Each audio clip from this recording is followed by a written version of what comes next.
ज्ञानी कुड़ी जो पढ़े लिखे साथी हैं उनकी सरकार है।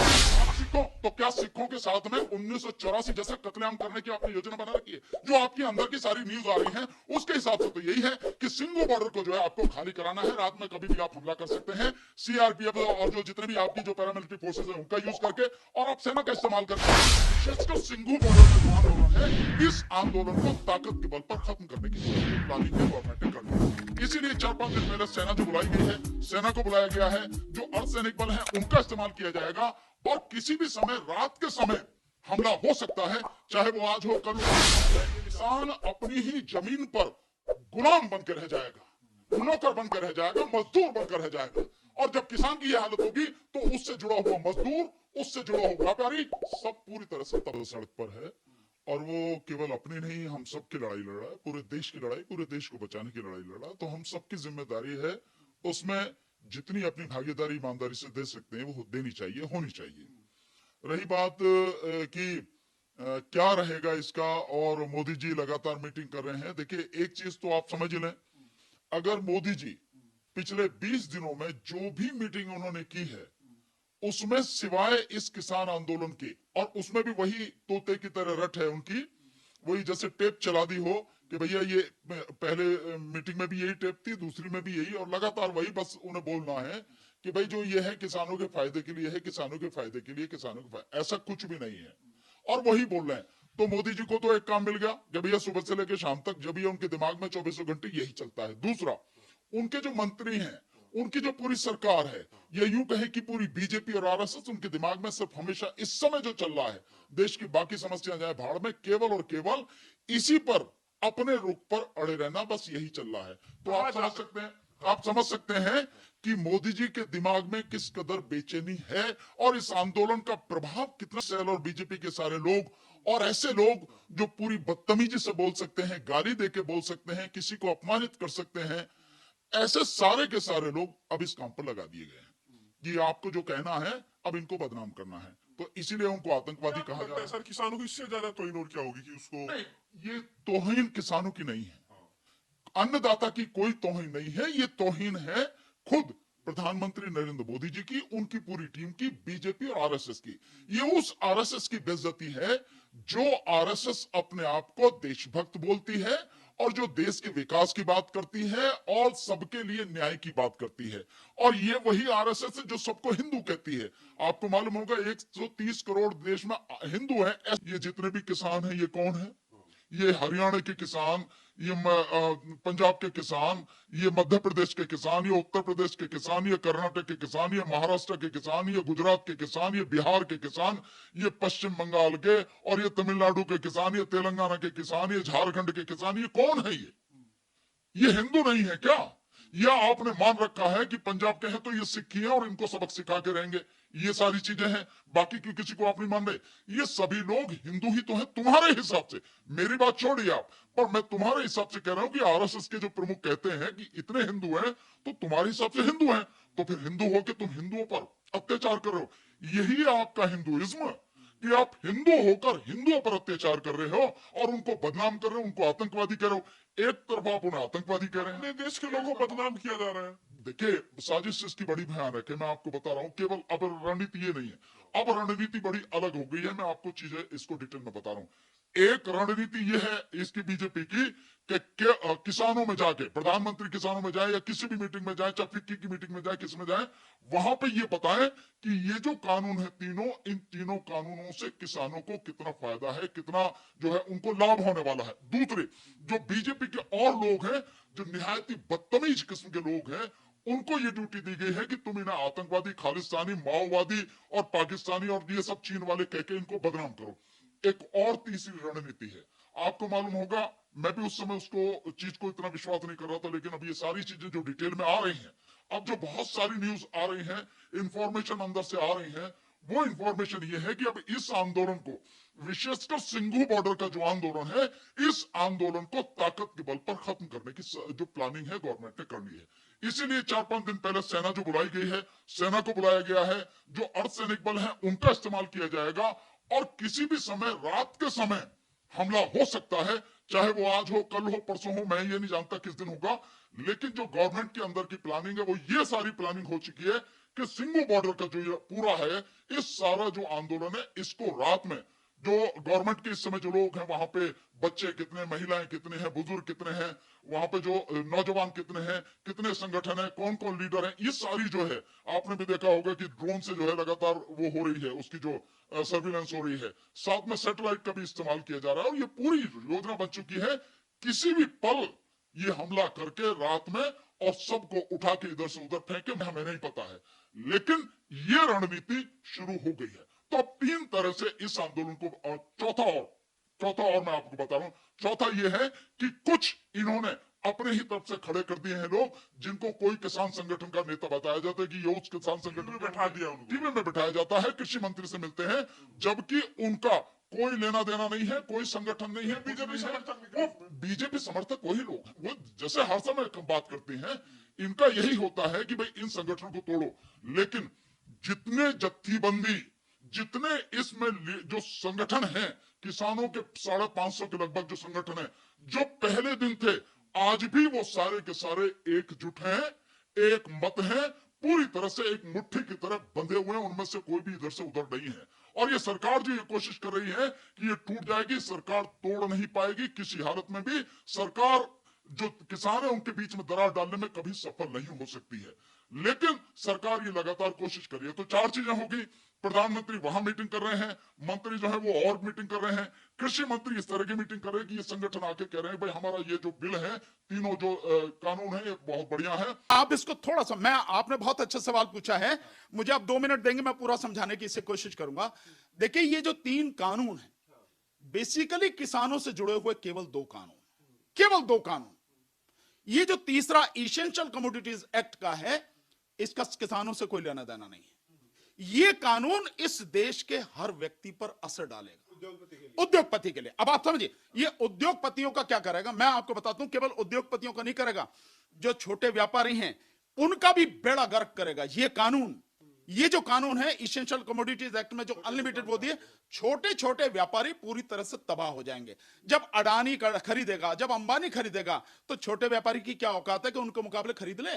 और जो एक्ट जो बनाया गया है कि किसानों से सीधे जो है वो हो जाएगी, आप उसको समझिए। आप लोग क्यों नहीं विरोध करते? निश्चित मैं करेंगे, नहीं करेंगे तो मरेंगे, नहीं करेंगे तो मरेंगे। इसीलिए मैं बार बार हर मंच से समझाने की कोशिश कर रहा हूं कि किसान केवल अपनी लड़ाई नहीं लड़ रहा, किसान इस देश के हर व्यक्ति की लड़ाई लड़ा। कैसे, मैं वही समझा रहा हूं। अभी जैसे ये इसेंशियल कमोडिटीज एक्ट जो है, आपने बिल्कुल कहा, जब लिमिट हटा दी गई, तो उस लिमिट के हटाने पर जो भंडारण की क्षमता है अंधाधुंध, छोटे व्यापारी की तो है नहीं, बड़े व्यापारी की है। बड़े कौन है? जो पूंजीपति हैं, अंबानी, अडानी और इनके जैसे लोग हैं, ये अपनी एसोसिएशन बना लेंगे, उसी के माध्यम से इनकी क्षमता बढ़ जाएगी और ये अंधाधुंध उसका भंडारण करेंगे। तो जब भंडारण करेंगे, ये भंडारण काहे के लिए करेंगे? अपने मुनाफे के लिए, अपने फायदे के लिए, जनता की भलाई के लिए तो नहीं करेंगे। तो इसमें 2 तरह से नुकसान होगा। एक, भंडारण हो गया, बिजनेसमैन ने, जो बड़े बड़े पूंजीपति उन्होंने भंडारण कर दिया। दूसरा, जब मार्केट से सारा अन्न ही खरीद लिया पूंजीपतियों ने, तो जो सरकार पीडीएस सिस्टम के लिए खरीदती है अनाज, वो अनाज कहां से आएगा? इसका मतलब ये हुआ कि पीडीएस सिस्टम खत्म हो गया। तो जो सब्सिडी देखती है किसान, और मतलब उनको गरीबों को जो अनाज देने वाली बात है, तो वो भी खत्म हो गया। और पूंजीपति उस अनाज को तब निकालेगा जब उस अनाज की कीमत 4 गुना, 5 गुना, 6 गुना होगी। और ये होता रहा है। इसके उदाहरण में बार बार समझाता हूं, आप उसी से समझ लें कि लहसुन लेते हैं 35 रुपए किलो, तो जो ग्रेड उन्होंने करके, जो क्वालिटी करके, उसे लेते हैं 35 रुपए किलो, और बाकी तो लेते हैं 8 रुपए, 10 रुपए किलो। बिकता क्या भाव है लहसुन हमारे देश में? बिकता है हमारे देश में 200 रुपए किलो से लेकर 400 रुपए किलो तक। हमने सबने खरीदा होता। जब 400 रुपए किलो होता तो हम मुश्किल से 50 ग्राम लेके आते हैं, थोड़ा थोड़ा कर लेंगे, उसको इस्तेमाल करेंगे। ठीक इसी तरह से प्याज 6 रुपए, 5 रुपए किलो खरीदी जाती है, और बिक रही है, बिक गई है प्याज 80 रुपए, 100 रुपए तक प्याज बिक गई है। आप देख रहे हैं ना सारी चीजें। आलू, जो सबकी जरूरत की चीज है और बहुत बड़ी मात्रा में होता है, वो आलू किसानों से 5 रुपए किलो लिया जा रहा, 6 रुपए किलो लिया जा रहा, बेचा किस भाव जा रहा? इस समय नया आलू जो आ रहा, उसकी स्थिति यह है कि वो 40 रुपए, 50 रुपए किलो बिक रहा। बिकता ही नहीं है किसान का आलू, बिकता ही नहीं है सर। मतलब आप देखिए कि ऐसी स्थिति कर दी जाती है कि किसान बेचारा उन हालत में हो जाता है। ये सबके सामने हुआ है। बैंगन की खेती हो, टमाटर की खेती हो, और जो फसलें उनकी खेती हो उसके वो दाम नहीं मिलते उसके कि जो मजदूरों ने उसको उस खेत से उखाड़ के या काट के या तोड़ के उसमें उसकी ठेली में भरा है, नष्ट करना पड़ता है कई बार। खेत में नष्ट करना पड़ता, खरे खेत में। तो आप किसान की स्थिति समझ सकते हैं। और इस कोरोना के संकट में जिस समय लॉकडाउन रहा, कितनी ही जो वो फसल थी, जो सब्जी वाली फसल थी, किसानों का इतना बड़ा नुकसान हुआ, उन्हें पूरी फसल अपने खेत में बर्बाद हो गई और उनकी जो है वो फसल पे उन्हें जो हल चलाना पड़ा। ये स्थिति। दूसरा आप में देखें, एक बहुत बड़ी चीज है जिसको छोटे व्यापारी को समझना बहुत जरूरी, जो एक एक्ट है, जो एग्रीमेंट वाला एक्ट है, भाई किसानों की जमीन के साथ में एग्रीमेंट कर लेंगे। अब आप सोचिए कि माना ये सारी चीज लागू हो जाते हैं, किसानों की जमीन के साथ में बड़े उद्योगपतियों ने वो कर लिया करार। जब उन्होंने करार कर लिया तो इसमें दो चीजें, एक जब करार हो गया तो करार में यह भी तो है कि कितने में मैं खरीदूंगा, उसकी क्या क्वालिटी होगी, क्या ग्रेड होगा, उसका क्या स्टैंडर्ड होगा।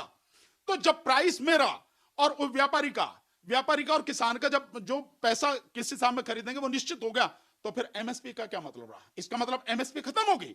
सरकार का ये कहना कि हम लिखित आश्वासन दे देंगे, ये अब भी एमएसपी ऐसी जारी रहेगा, सब झूठ है, सब केवल एक छलावा है, एक धोखा है। मैं इसको एक थोड़ा समझा दूं फिर बात रह जाएगी कि वो छलावा है। तो इससे एक तो एमएसपी खत्म हो गई अपने आप ही, कहने की जरूरत नहीं पड़ी, क्योंकि एग्रीमेंट में यह है कि अगर इनके दाम में या किसी भी चीज में कोई भी बात होगी तो उसके लिए एक इन्हें जो है समझौता पहले वो बनानी पड़ेगी, एक टीम जो समझौते के लिए एक कंसिलिएशन बोर्ड बनाना पड़ेगा, जो दोनों साथी हैं उनको, मतलब व्यापारी को और किसान को। उसमें नहीं सुलझेगा, एक महीने बाद उसमें जाएंगे फिर एसडीएम के यहाँ, एसडीएम फिर बोर्ड बनाएगा, फिर नहीं सुलझेगा, फिर एसडीएम के यहां से जाएंगे एडीएम के यहाँ, फिर वो करेगा एडीएम, मतलब ये हो गए 90 दिन। ये सारी चीजें हो गई। और सबसे बड़ा खतरनाक क्या है कि एसडीएम, डीएम, जो आपके जितने भी सरकारी कर्मचारी हैं, कोर्ट के लिए कह रही है सर। नहीं, सरकारी कर्मचारी, उनकी कोई जिम्मेदारी नहीं है, उन पे कोई मुकदमा नहीं होगा, उनके खिलाफ कुछ नहीं होगा, ऐसे बड़े आराम से उनको भी बचा दिया। मतलब जो भी वो फैसला कर देंगे, इधर करें उधर करें, कुछ भी कर दें, उन पे कोई कार्रवाई नहीं होगी। तो आप कहां जो मन में जाओगे?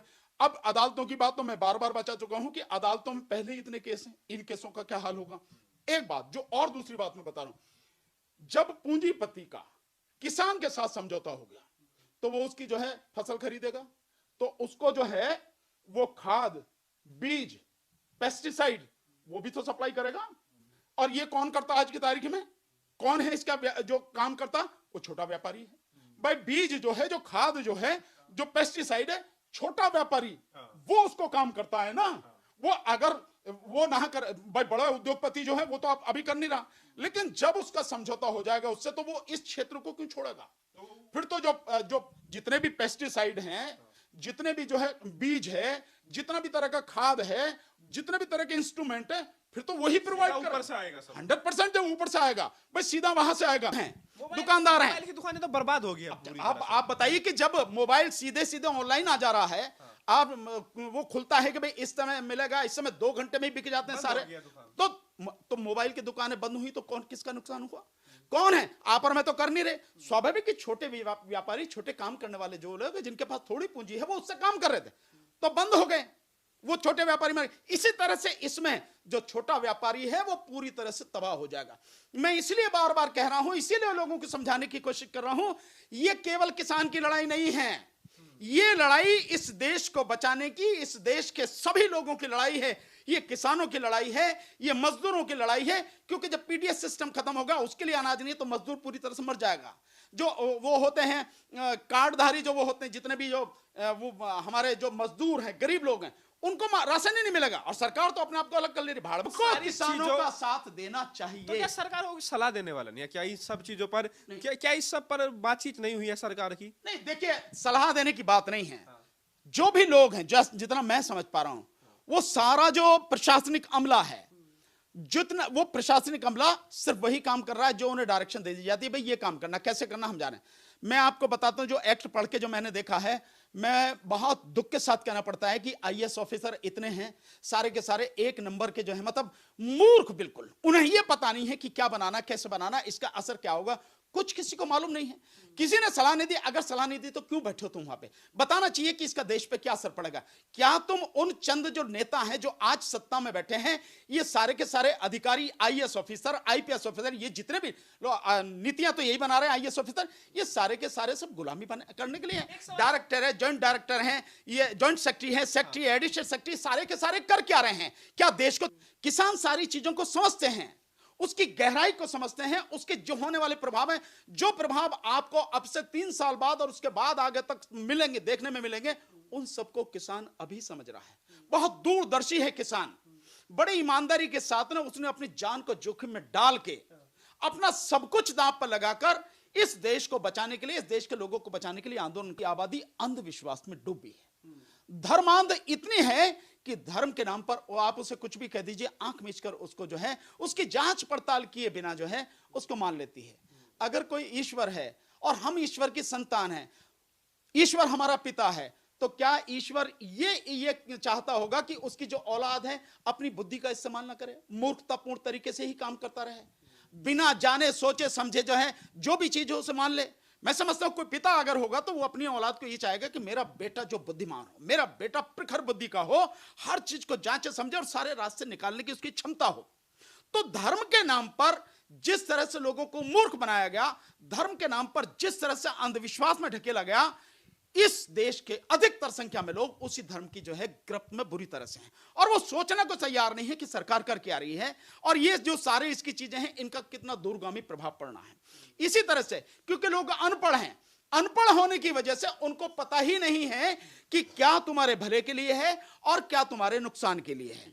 इसका नतीजा यह होता है कि जब आपको यह पता ही नहीं है तो सरकार जो चाहे करते है और सरकार इसी अज्ञानता का, इसी अंधविश्वास का फायदा उठा रही है और लगातार ऐसे काम कर रही है कि 4 साल बाद, बात यह होनी चाहिए कि हम 4 साल बाद की बात कर रहे हैं, 4 साल बाद की नहीं, काम हम अब के लिए करें और अब से लेके आने वाला जो कम से कम 50 साल का, ज्यादा भी नहीं तो 50 साल का समय ऐसा हो कि 50 साल की स्थिति क्या हो सकती है उसके लिए साफ हो जाए। पर सरकार ऐसा कुछ भी काम नहीं कर रही। सरकार जो काम कर रही है वो केवल लोगों को गुमराह करने की बात कर रही है। जैसे 2022 तक जो है किसानों की आय दुगनी कर देंगे। क्यों 2022 तक क्यों करोगे? तुम अभी कर सकते हो, इसी पल अगर का भी 5 ट्रिलियन सर वही मैं कह रहा हूं कि 5 ट्रिलियन हो जाएगी। सारे काम 2022 में हो गए क्या? 5 ट्रिलियन की तो बात। देश के लिए समर्पित देशभक्तों की सरकार आएगी और वो पूरी तन मन धन से रात दिन एक करके इस देश को सजाने और संवारने की, इस देश को बनाने की कोशिश करेंगे।